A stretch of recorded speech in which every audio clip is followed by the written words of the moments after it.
Hello, I'm Isaac Dodson and welcome back to my channel. I have not uploaded in God knows how long. The season's over. Arsenal bottled the title. I mean, did they really bottle it? They were never first, but anyway, we're in the transfer window now, and I recorded a couple of videos about a month ago, didn't get round to them, and I'm back here again, and I was just going to go and do a tier list. And right here, I have written a ton of, transfer targets or people that have been rumoured around a move to Arsenal. I'll be honest, one of them is absolute rubbish that I've put in here just for the sake of it. And here is the actual tier list and the, tiers that I've put. So I've put get it done, solid signing, good deal, not sure, and stay away. I think it's quite self-explanatory what those mean. I have got 11 targets here, I think. And yeah, we're going to go through all of them, and I'm going to say where all of these fit in with, what I think about them if Arsenal went for them this summer. And I don't think there's anything better to do than just get straight into it.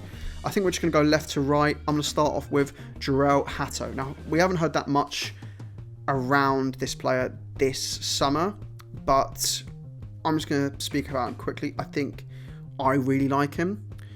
And last summer would have been a really good signing. This summer, we've got Calafiori, we've got Lewis Skelly. I don't know how he fits in the squad in the same way, especially because I don't think Arsenal will sell Kivior. I think Arsenal are moving away from that. I think we're happy with keeping him, and we're happy with the role he plays in the squad.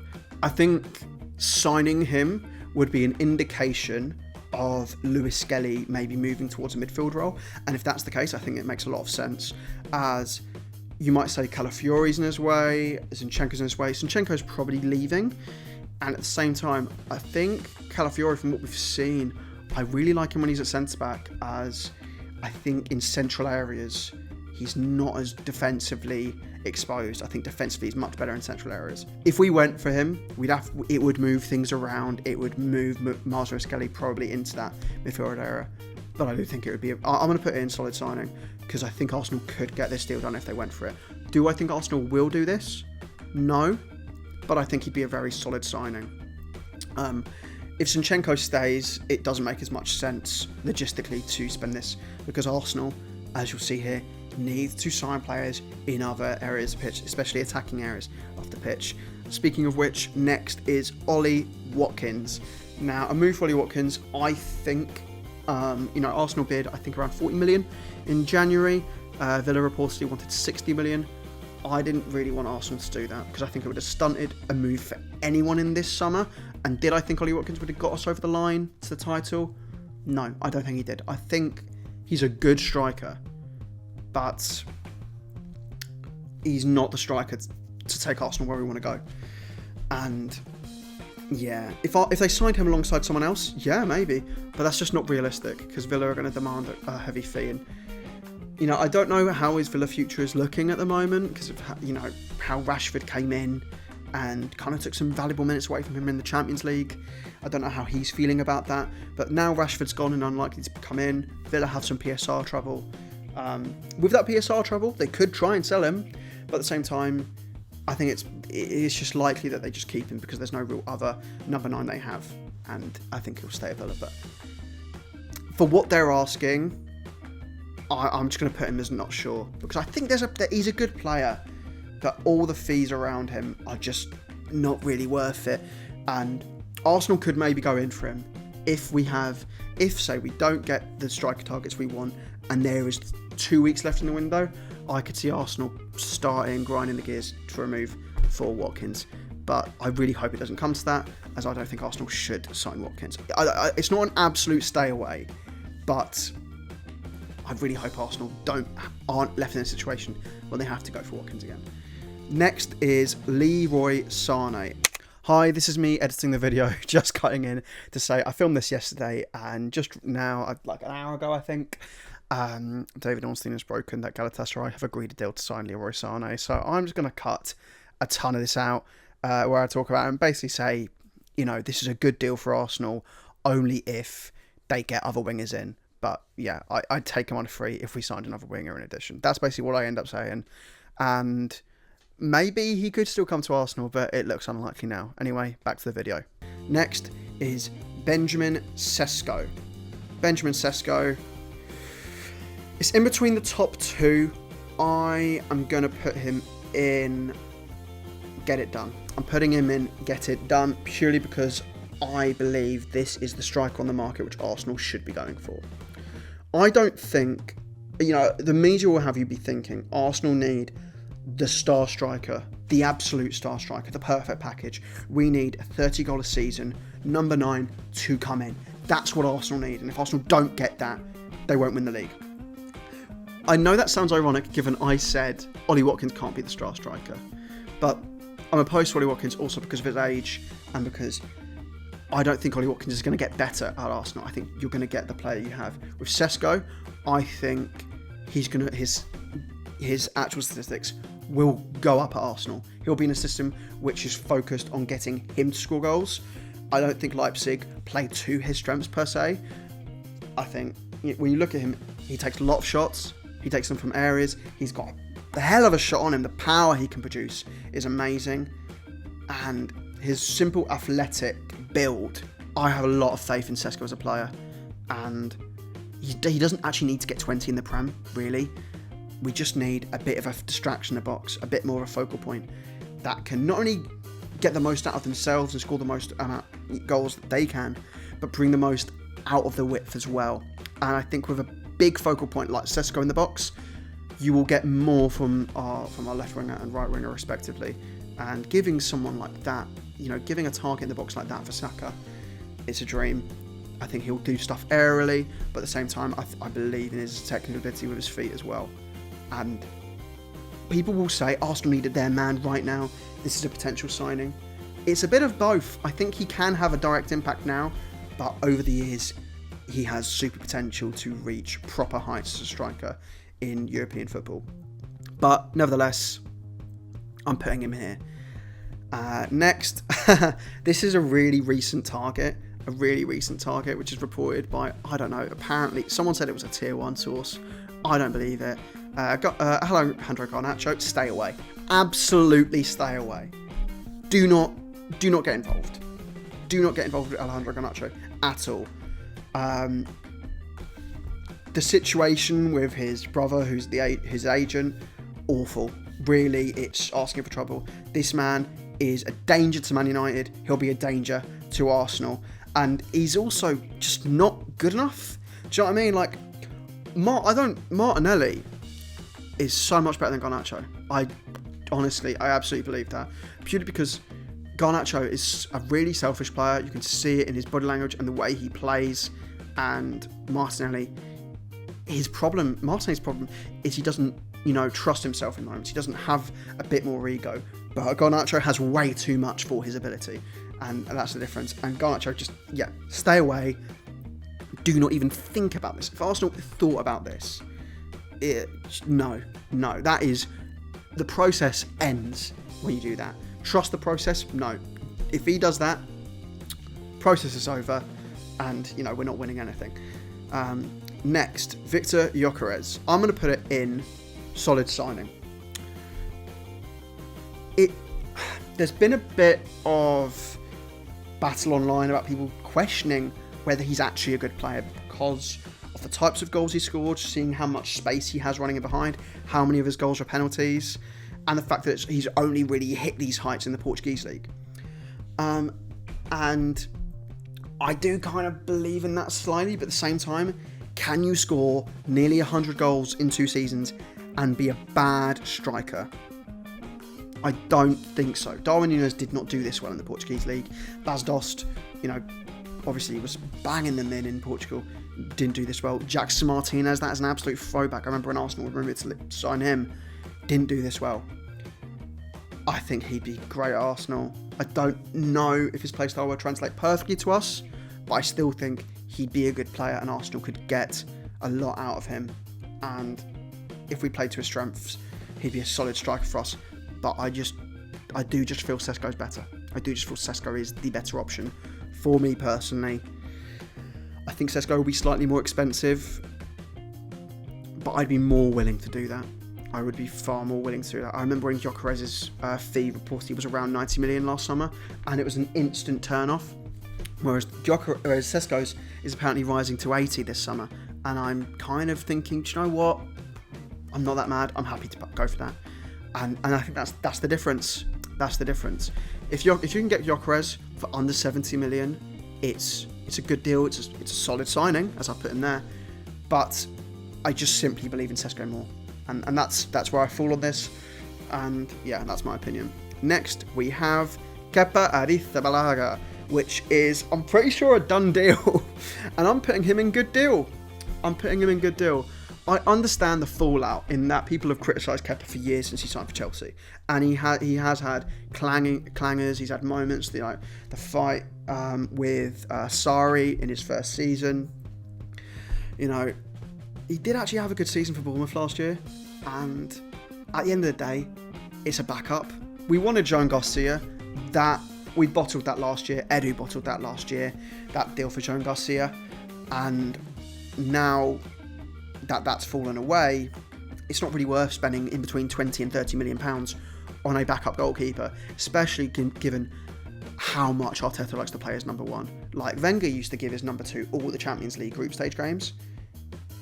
Arteta doesn't even do that. So, Kepa is only going to play in the League Cup and the FA Cup. These are the only games he's going to play. And you know what? It's an improvement on Neto, because if you sign him on a permanent, he's not cup tied. So that is fabulous. And getting him in early is always going to be better. For 5 million, it's really fine. And Chelsea fans are laughing. I think the funny thing is, you spent 72 million quid on a bloke, and you're getting 5 mil back. And signing this guy is saving funds for us, which can go towards a midfielder, go towards a winger, go towards a striker. And yeah, I'm really not against this signing, really.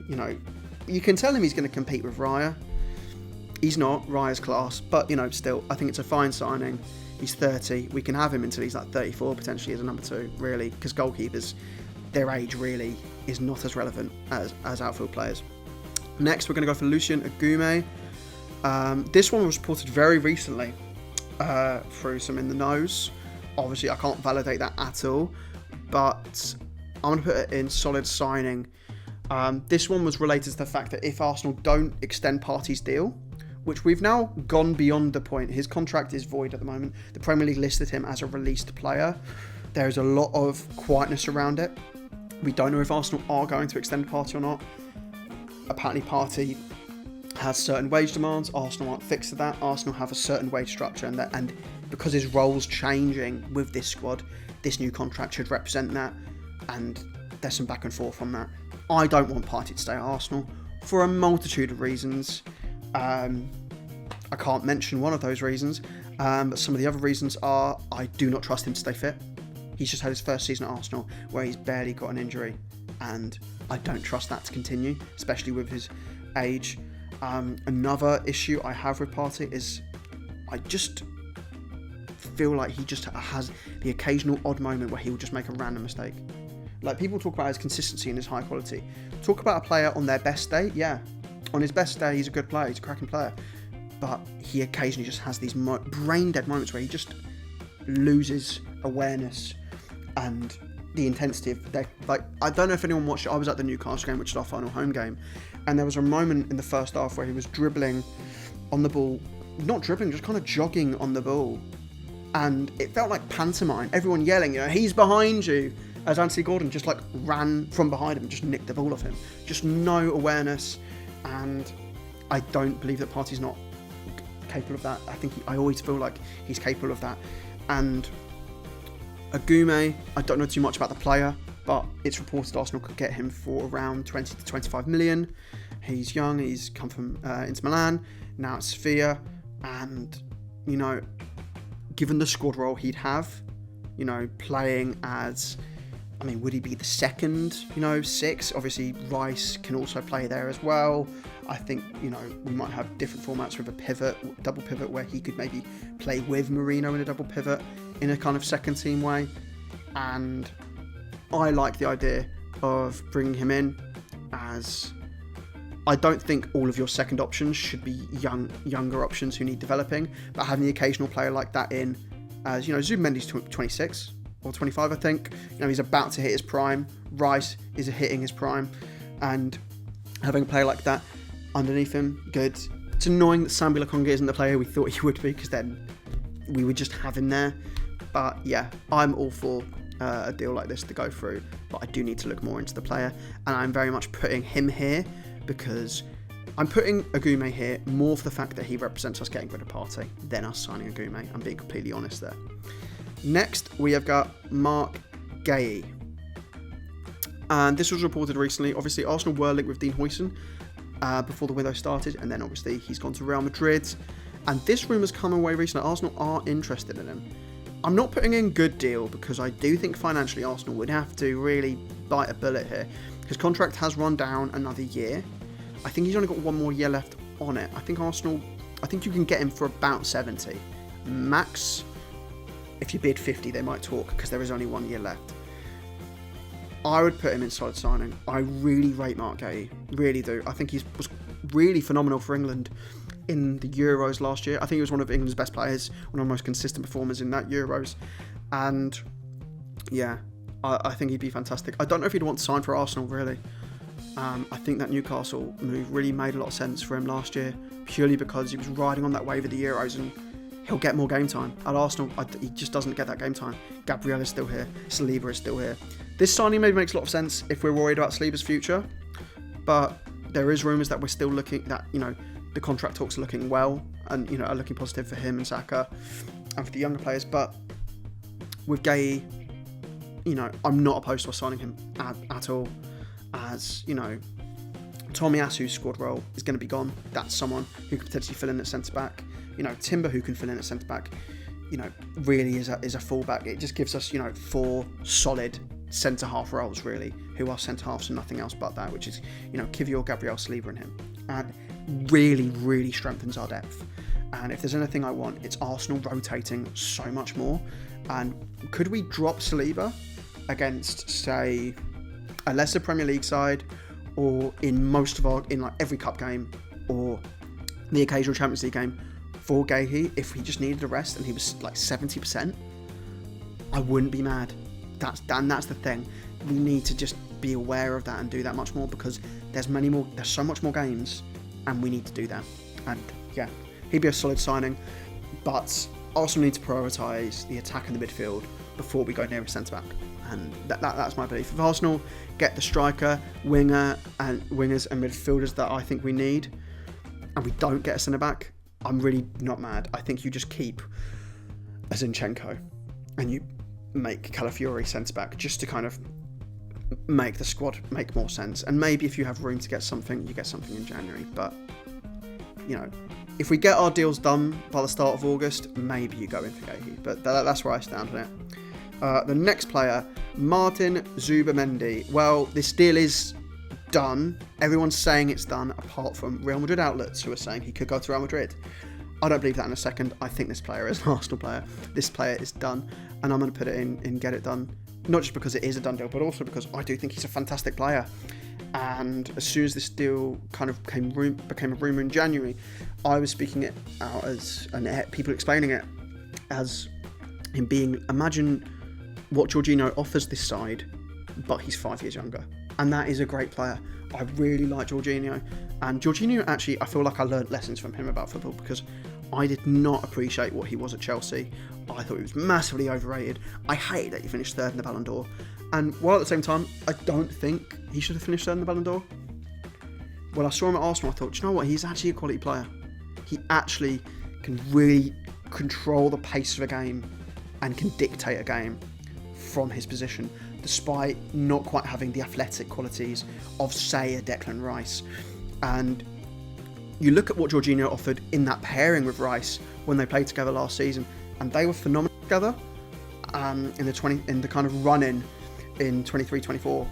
And the idea of Zubimendi filling that role with Rice, I think it gets the most out of Rice. I think Zubimendi is going to do phenomenally. I do wonder if Rice maybe drops back slightly and it becomes kind of a double pivot where maybe one dribbles up, because Zubimendi could do that on occasion. He's not going to sit back in the same way Jorginho does, and then Rice might go forward and they might take turns. It also impacts Odegaard's role as well. Odegaard might be higher up purely because these two can really sit back and dictate things. I'm really all for Zubimendi, and I'm so excited for this signing. It just, this completes our midfield. It feels so complete.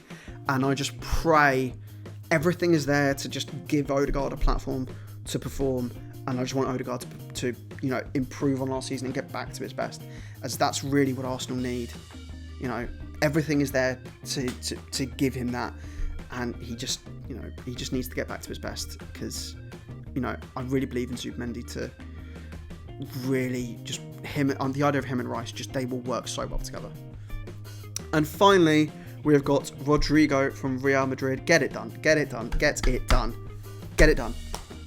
I've just realised there are like a couple players which I've not mentioned here, which I've not got images of, which are Nico Williams, and Arsenal are also linked with Jamie Bynoe-Gittins. Jamie Bynoe-Gittins, I'll be honest, considering Dortmund are pushing Chelsea for over 60 million, I'd put it on not sure, just because I don't know if he'd be adapt to the Premier League. I don't know if it would be a great move for him, and I don't know if Arsenal should go for him. Nico Williams, I would put it as solid signing, purely because I'm not too sure about his wage demands. Whereas Rodrygo, he's a player who really wants to play on the left, has amazing stats when he does play on the left, but is forced onto the right purely because of Vinicius and Mbappe, players that want to drift that on that side.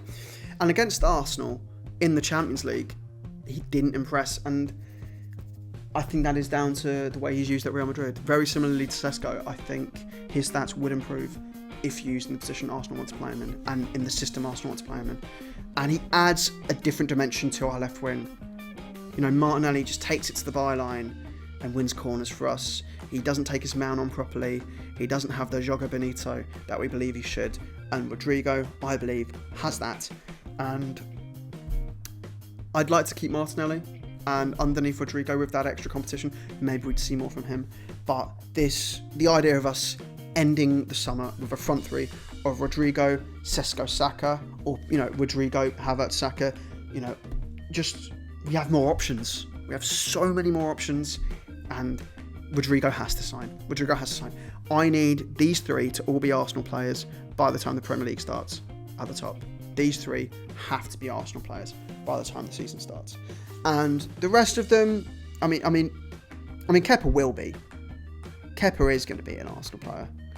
But, and if we get the three on the top, and say, my ideal window would be the three on the top, Sane, Kepa, and Agume if Partey goes. And if we do that, I'm happy. I'm really happy.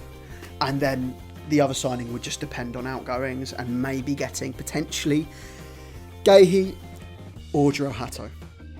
That's all. But I think those five, and potentially Agume if Partey goes, that's the ideal window for me. And yeah, those are my thoughts on the upcoming transfer window. I really, the idea of Arsenal getting Rodrygo, the idea of Arsenal getting Sesko as well as Zubimendi, yes, get that done. But the most important thing is Arsenal getting this done quickly. The Zubimendi one, Arsenal acted very quickly, but now they're being polite and waiting until July to actually properly do the medical and confirm the signing. I think it's for Real Sociedad's accounts. They want to do it at a different time. Sesko, you're not going to have the same problem. Really chase this down. Arsenal have more negotiations this week. I think Sesko could be a done deal. We could get a here we go from Fabrizio Romano within the next 2 weeks. Rodrygo, I do expect movement because I think it's dependent on Real Madrid's situation. And some reports are coming out already around now that this deal has legs, that Rodrygo will leave Real Madrid. Once that kind of pipes up, I think Rodrygo is the one that takes the longest. But at the same time, the reported fee, it could be around £68 million to £80 million. And I'm not too mad about that. I need Arsenal to really go for it. This is a signing, this is a statement transfer window, because we are actually a year behind what we did last year. But I pray Arsenal can get this done. And if we can get it done, I think Arsenal have a real good chance of competing and winning the title next season. But yeah, that is my video. What do you think? Are there any players I haven't mentioned that you think Arsenal have to go for? Are there players who I've mentioned highly who you think Arsenal shouldn't? Do you think Gyokeres is the strike option? Is there a striker I've not mentioned?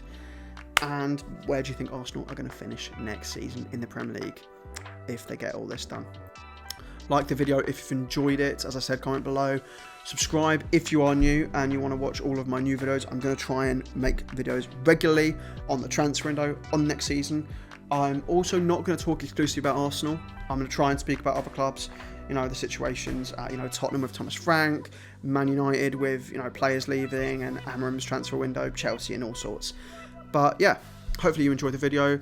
Subscribe if you're new, ding the bell if you want to be notified about any future videos, and I will see you in the next one.